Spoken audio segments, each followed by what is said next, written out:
जनवरी और आज इस वीडियो में हम बात करने जा रहे हैं आलोक इंडस्ट्रीज के बारे में। देखिए तकरीबन 10% की तेजी है ये और पिछले एक महीने में देखें तो 52% का ग्रोथ है।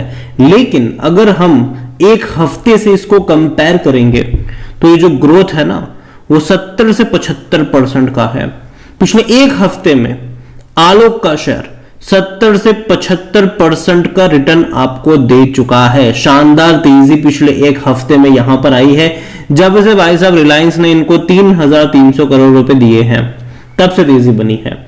और इतना ही नहीं, आज तो भाई साहब आलोक में तो चलो 10% की तेजी थी ही, लेकिन ट्राइडेंट भी 20% की तेजी दिखा गया। और ट्राइडेंट को लेकर कल भी मैंने वीडियो बनाया था। इसको मैंने कल वीडियो बनाया था जहां पर मैंने कहा था कि ब्रेकआउट वाला सिनारियो है, क्योंकि इससे पहले ट्राइडेंट का अगर आप ग्राफ देखोगे तो इससे पहले भी ये तकरीबन 42 रुपीज के आसपास गया। तो मैंने कहा था कि अगर ये आज उस लेवल को तोड़ देगा तो भाई साहब ब्रेकआउट दिखा देगा। और आज ऐसा हुआ भी।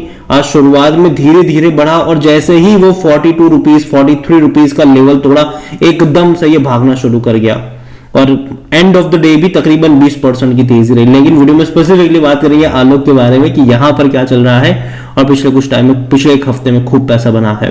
तो देखिए वीडियो को शुरू करें उससे पहले अगर आपने अभी तक चैनल को सब्सक्राइब नहीं किया है तो प्लीज अभी इसे सब्सक्राइब कर लीजिए, क्योंकि आगे भी बहुत सारे वीडियोस हैं जो आपको काफी ज्यादा हेल्प करेंगे।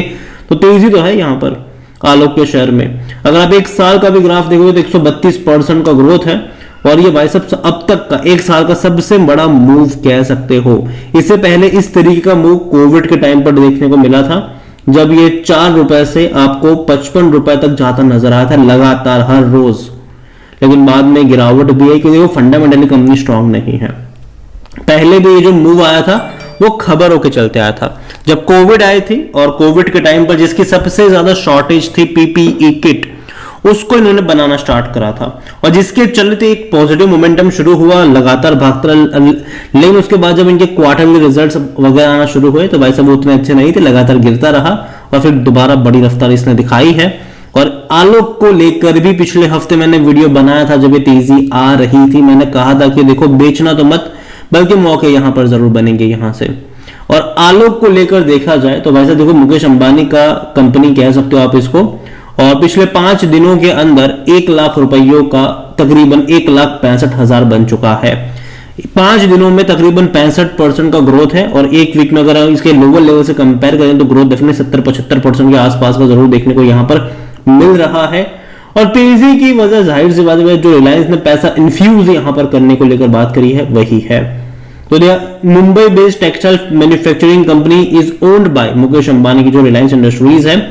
आलोक share have been hitting back to back upper circuits and new highs since the start of 2024। तो 2024 काफी अच्छे रहा। 2024 में ही इसने भागना शुरू करा और यहां पर अगर आप देखोगे तो रिलायंस ने जब से यहां पर नॉन कन्वर्टेबल प्रेफरेंशियल शेयर्स लिए हैं 3,300 करोड़ रुपयों के, तब से यहां पर इसकी किस्मत बदली है। हालांकि अनाउंसमेंट इन्होंने पहले ही कर दी थी और जब अनाउंसमेंट करी थी तब 14 रुपए से 22 रुपए तक शेयर गया था।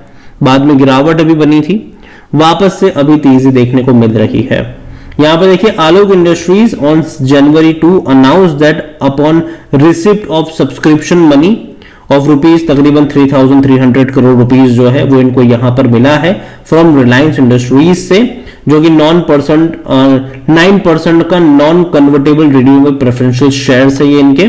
और यहां पर अगर आप देखोगे तो ये बड़ी बात है कंपनी के लिए और यही वजह है कि इसके चलते तेजी देखने को मिली हुई, यही वजह है कि शेयर लगातार भाग रहा है। अगर हम वॉल्यूम के बारे में भी देखेंगे तो भैया 4 करोड़ से भी ज्यादा की क्वांटिटी में शेयर यहां पर ट्रेड होते नजर है। लेकिन आज खुलते ही इसने 10% का अपर सर्किट लगाया था, तो अगर किसी को खरीदना भी होगा तो खरीदारी के कोई मौके थे नहीं उनके पास।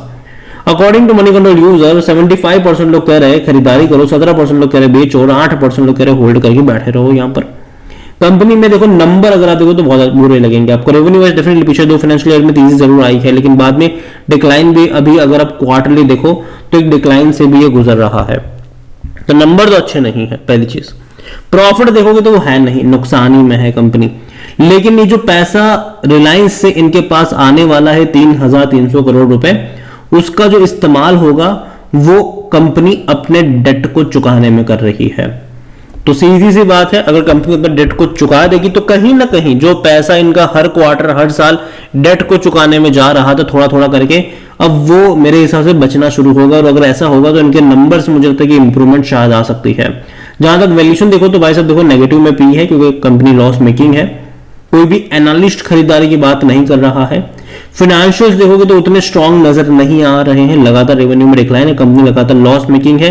बीच में एक बार ऐसा हुआ जरूर था कि एक क्वार्टर में इनका लॉस घट के सिर्फ 9 लाख रुपए का ही रह गया था और रेवेन्यू भी तकरीबन 2140 करोड़ के थे, मतलब ग्रोथ थी। लेकिन उसके बाद के क्वार्टर में फिर से भैया लॉसेस बढ़ना शुरू हो गए, जो कि नेगेटिव पॉइंट रहा इसके लिए। शेयर होल्डिंग के बारे में अगर हम देखें तो प्रमोटर के पास तकरीबन 75% का स्टेक है यहां पर, और प्रमोटर यहां पर दो लोग हैं। रिलायंस इंडस्ट्रीज 40% का स्टेक उनके पास है और जेएम फाइनेंशियल तकरीबन 35% का स्टेक है, हालांकि वो भी रिलायंस का ही है। यहां पर म्यूचुअल फंड के पास 0.02% का स्टेक है, डोमेस्टिक के पास 0.32% का स्टेक है, एफआईज 2.16% का स्टेक लेकर बैठे हैं। रिटेल और अदर की मिलाकर 22.50% है की होल्डिंग है, जिनमें से रिटेल इन्वेस्टर 16.61% की होल्डिंग लेकर बैठे हैं। अदर पार्टीज के पास 5.89% की होल्डिंग है। देखिए यहां पर ये जो शेयर होल्डिंग है वो एक्चुअली में सितंबर क्वार्टर का है, दिसंबर का अभी तक आया नहीं है, क्योंकि देखो दिसंबर में इंपॉर्टेंट चीज देखनी रहेगी कि भाई साहब कौन खरीद रहा था इस महीने के इस क्वार्टर के दौरान, क्योंकि जिसने दिसंबर में खरीदा है उन्होंने भैया अच्छा खासा पैसा जनवरी में पिछले एक हफ्ते में छापा जरूर है। और जहां तक बात करें आलोक को लेकर तो देखो टेक्सटाइल इंडस्ट्री से जुड़ी हुई कंपनी है, रिलायंस का बैकबोन है इनके पास, जो कि एक प्लस पॉइंट इनके लिए, वरना फंडामेंटली कंपनी काफी ज्यादा वीक है। लेकिन जो रिलायंस से पैसा आया है उसका इस्तेमाल अगर डेट को चुकाने में करेंगे तो कहीं ना कहीं चीजें बेहतर होगी इनके लिए, और कहीं ना कहीं इनके आने वाले क्वार्टर के नंबर बेटर होंगे। हालांकि दिसंबर के नंबर से मुझे उतनी ज्यादा उम्मीदें नहीं है, लेकिन मुझे लगता है कि उसके बाद के जब मार्च के जून के नंबर्स आएंगे वो मुझे शायद थोड़े से बेटर हो सकते हैं, ये मेरा मानना है यहां पर। और दूसरी बात गवर्नमेंट, देखिए गवर्नमेंट जो है ना वो लगातार टेक्सटाइल इंडस्ट्रीज को पुश कर रही है, हेल्प कर रही है, इंसेंटिव वगैरह प्रोवाइड कर रही है। तकरीबन 15,000 करोड़ रुपए का इंसेंटिव प्रोग्राम्स टेक्सटाइल इंडस्ट्रीज के लिए गवर्नमेंट ने शुरू भी करा है। हालांकि उसमें अभी भी आलोक को फायदा नहीं हो रहा है, लेकिन फिर भी अगर आलोक अपनी कैपेसिटी को लगातार बढ़ाएंगे तो लॉन्ग रन में शायद आलोक इंडस्ट्रीज को भी उससे बेनिफिट जरूर होगा, वो उनको भी इंसेंटिव अमाउंट जरूर मिलेगा। हालांकि अभी इंसेंटिव अमाउंट जो है वो ट्राइडेंट को मिल रहा है, आलोक को नहीं मिल रहा है, लेकिन शायद आने वाले टाइम में आलोक भी इसमें शामिल हो सकता है। और जैसे कि मैंने कहा कि रिलायंस का बैकबोन है, ये एक प्लस पॉइंट है, लेकिन एक बड़ी रफ्तार इसने दिखाई जरूर है।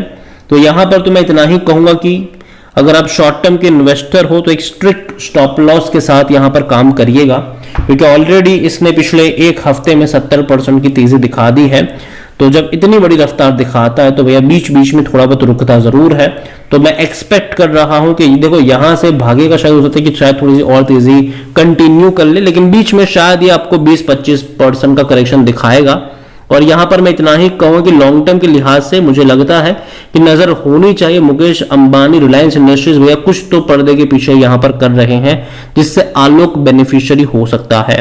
क्योंकि इन्होंने जब अपनी एनुअल जनरल मीटिंग अनाउंस करी थी ना, जो पिछले साल हुई थी इनकी, उन्होंने तकरीबन 14,000 करोड़ रुपए अपनी बाकी सब्सिडीज कंपनी में इंफ्यूज करने का प्लान रखा था।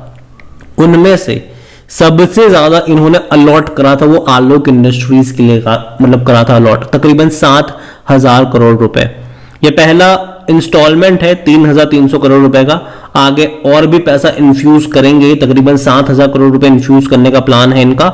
और मैं मान के चल रहा हूं कि टेक्सटाइल में डेफिनेटली लॉन्ग टर्म में पोटेंशियल जरूर होने वाला है, और आलोक एक बेनिफिशियरी के तौर पर उभर कर भी आ सकता है यहां पर। और यही वजह है कि मैं इतना ही कहूंगा कि है तो रखे रहो और एक स्टॉप लॉस के साथ काम करिएगा यहां पर।